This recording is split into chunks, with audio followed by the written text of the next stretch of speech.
Court. Nick Mermiges on behalf of Appellee Home Depot, joined by Scott Cole on behalf of Appellee AB Fire Equipment. The first issue that I'd like to address at length is the standard of review. We can see this has been characterized in a few ways: a narrowed abuse of discretion standard. Other courts treat an issue like this as a pure abuse of discretion standard. We did file supplemental intent to rely on some recent authority, which is Herman.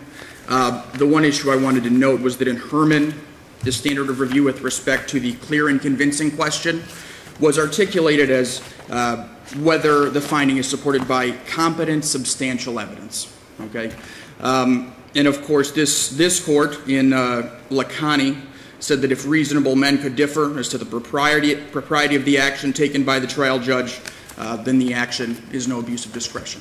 Okay. Irrespective of the standard of review, counsel, if the plaintiff asks for an evidentiary hearing on this issue under Medina, aren't they entitled to one? Well, there isn't a single case that says you're unequivocally entitled to an evidentiary hearing in this context. In fact, there's no rule, statute, or provision that requires that an evidentiary hearing be held. However, it has uniformly been recognized as the better practice. However, I would say that it's quite clear in these fraud upon the court cases in the analysis, it's a balancing test. You balance the misrepresentations, any mitigating factors, and we've even gone into the point where we're balancing the sufficiency of the hearing, how detailed was the order, how much attention did the trial court pay. And so the real question is, when you're going to sanction someone and dismiss their case, did you pay the adequate attention? Did you make careful findings? Did you consider the proper mix of factors? Did you enter a lengthy and detailed order?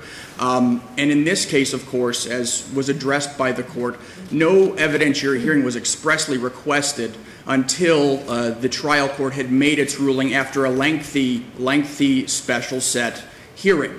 Now, that seems to me like a heads I win, tails you lose kind of proposition, where you've received the motion, you don't request an evidentiary hearing, you go to the hearing, and the plaintiff was not present at the hearing, and you wait to see whether you're going to get a favorable ruling, and then when it appears you're not going to get a favorable ruling, suddenly now you request an evidentiary hearing. Essentially what I'm saying is that there's an inherent power that a trial judge has to make sure that litigants abide by the rules. And there's certain levels of misconduct that rise. It's a kind of a sliding scale where your misconduct matches the sanction that is imposed.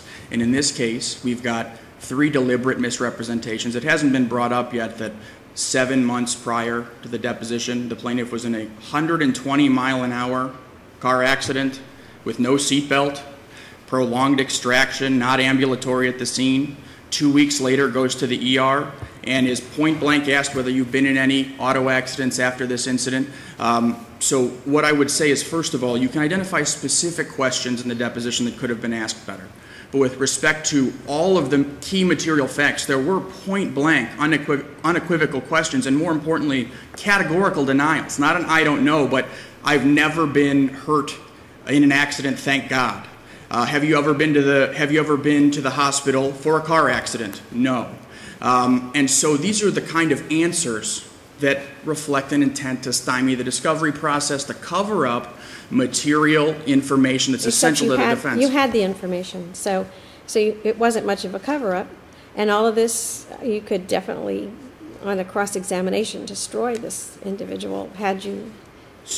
So my only response to that would be, first of all, this reflects the plaintiff's non-cooperation, not the prejudice on the defense, and that was why I was emphasizing the McKnight case, because if the plaintiff had been successful, all this evidence would have been kept from a jury. This is the exact partial disclosure that is discussed in Bologna versus Schlinger, which is the 5th District Court of Appeal case in 2008, the exact type of disclosure. If we compare this with Martizan, which is the 2009 case coming out of this court, in footnote 1, it specifically states in Martizan that the plaintiff not only failed to list doctors, but she actually falsified doctors' names. Counsel, would you concede that there is a sanction less severe than the death penalty that would adequately remedy this situation? Of course, Your Honor.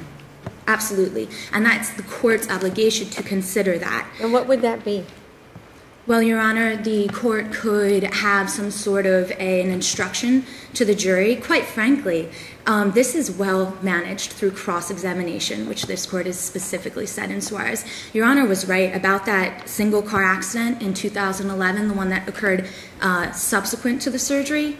She clearly lied there, but this is not material to the claim. It has nothing to do with her neck. All this has to do with is her credibility as a witness, and they could have got in front of the jury and destroyed her on that issue, that one thing that she lied about, and that goes to her credibility. It has nothing to do with the liability, with the severity of her injury, nothing. That should be taken off the table altogether.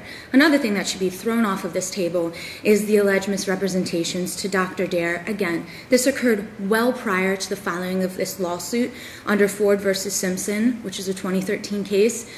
Any spoliation type issues that are occurring prior to a lawsuit and well prior, 7 months prior, should have no bearing on whether there's a fraud on this court. For those reasons... Except it does make this lady look pretty not credible. Perhaps, and you know, it's unfortunate. We have a situation where she's sitting through a 2.5 to 3 hour deposition. As Your Honor pointed out, you know, she's being asked all these questions. She's thinking fast. She's overwhelmed. What does hospitalization mean? What does problems with my neck mean? She's overwhelmed. Yes, she might have made a misrepresentation. That's something that can be brought out on cross-examination. It's for the jury to decide questions of credibility, not for the court to dismiss an action based on one lie that's not material to the cause of action. And in closing, counsel, you would ask us to? I would ask you to reverse the case, to reverse the dismissal of her action. However, under Medina, which is controlling case law in this jurisdiction, there should at least be an evidentiary hearing, so it should be remanded for that. Thank you. Thank you.